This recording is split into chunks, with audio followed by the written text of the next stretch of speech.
欢迎来到新兴消息频道，请订阅频道，所以大家不要错过当天最热门的新闻。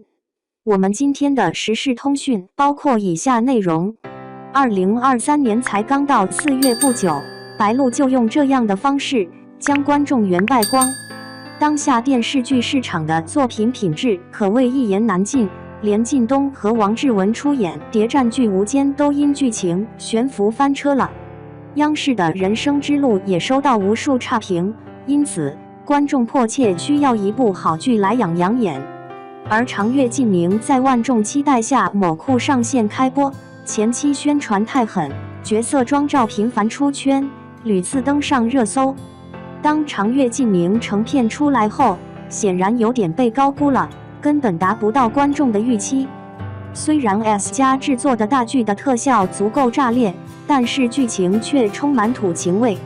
当魔神弹指间可杀死任何人时，非要说出一大堆狠话，让女主可以逆天改命，逃到500年前，这不就是妥妥的坏人死于话多吗？作为男主，自然受到观众吐槽，罗云熙太瘦，演技差点意思，根本扛不起魔神的大旗。而女主也没好到哪里去，也在《长月烬明》中口碑翻车了。她究竟怎么了？白鹿的颜值被吐槽，眼神女缺乏灵动。白鹿身为90后小花，也曾有这样惊艳众人的时刻。在《周生如故》这部古装剧中，直接打开了白鹿的辉煌之路。以往在影视剧中拼的是颜值，在这部剧里演技也得足够硬朗，但无论颜值还是演技，白鹿都足以让人过目不忘。让人印象深刻的莫过于白鹿饰演的时宜在结局时的一袭红衣造型，华贵绚丽时她有一种端庄大气的美，但又因为没有嫁给所爱之人，眼神中藏着遗憾和不甘心，让人我见犹怜，真是美得不可方物。但当她摘下头上的发簪，一袭红衣在雪地里一步步踏上城楼时，紧皱的眉头让人看着心碎。当她释然地露出笑容时，观众又能清楚地感受到时宜身上的破碎感。这身红裙将白鹿之美发挥到了极致，五官柔和立体，细长的脖颈，白皙的肤色，毫无瑕疵，只感觉身上散发出与之不同的魅力。然而这样惊艳绝伦的古装容颜，在新剧中却被彻底颠覆了。原著中女主黎苏苏是衡阳宗掌门之养女，拥有世间最神圣的凤凰之血。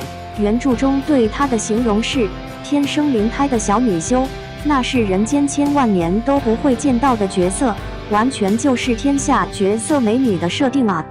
一开始观众对白鹿还挺有信心的，抱有一番期待，但看到她饰演的女主后，脑子里只有一个念头：绝世容颜就常这样。白鹿的颜值大跌，从长相上看，她想要俏皮的风格，但长相比较苦相，鼻梁低，嘴唇薄，不笑的时候还有一种开心的感觉。可见白鹿颜值下跌严重，明显少了一个神女的灵气。还有整牙后闪闪发光的大白牙，让他们的古典气质大打折扣。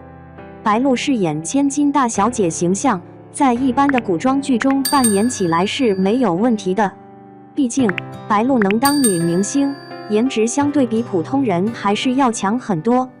但硬要说她是角色的神女，真的没有太大的说服力。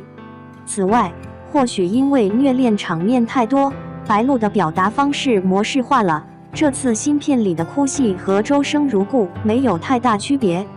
父亲被杀时，黎苏苏痛哭流涕，肤浅的演技并没有引起观众的强烈共鸣，反而让人有些尴尬。还有一幕，他在梦中看到迎新要背叛澹台烬时，急得直跺脚，仿佛忘记了对方是魔神。白鹿对这一幕的解释是全程瞪眼、皱眉，加上配音不贴切，声音比较厚重，和自己想要呈现的甜女形象有冲突，真是越看越尴尬。演仙女也有段位，要有气质够灵气才行。只能说仙女不是谁都能轻松演绎的人设，否则经典就不能称之为经典了。在《仙剑奇侠传》中，刘亦菲饰演的女娲传人赵灵儿，那才叫独一无二。她不仅仙气飘逸，而且将少女的天真灵动演绎得淋漓尽致。最经典的《天龙八部》里，李若彤饰演的王语嫣，她的眼睛会说话，把所有的眷恋仿佛放在了镜头前。一身白色古装，俨然一副不食人间烟火的小仙女。果然段誉慧眼识珠，口口声声称之为神仙姐姐，果然没错。而她在《神雕侠侣》中饰演的小龙女，骨骼饱满，轮廓分明，五官威严精致，眉眼可爱而不失端庄，一身白色古装，宛如仙女一般。她笑起来的时候，眉眼如画，光彩夺目，真是举世无双。不输李若彤的演员，当然要提到王祖贤了。在《倩女幽魂》中，她在《倩女幽魂》中饰演的女妖孽小倩，堪称绝代佳人，在荧幕前迷倒了无数观众。即便后来出现无数版本，都难以超越原版带给观众的惊喜。还有《仙侠奇侠传3》中，杨幂饰演的西瑶也算的上世仙女的天花板之一。美人蹙眉，眼神充满愁思，半倚在树下思念飞蓬的一幕，至今看来都让人狠狠心动，不知道是多少观众心中的白月光。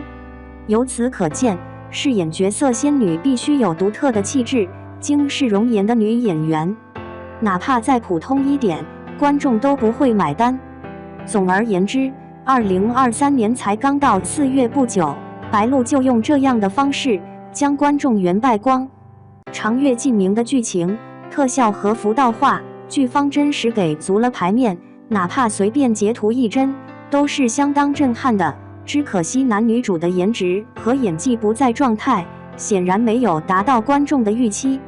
女主虽然长得好看，但对原著中的角色仙女还是相差甚远，根本撑不起神女的人设，演技也达不到不是 S 加剧的水平，只能说中规中矩。一番比较后，难免会让观众感到失望。你觉得白鹿在长月烬明的表现怎么样？欢迎在下方留下你们的评论。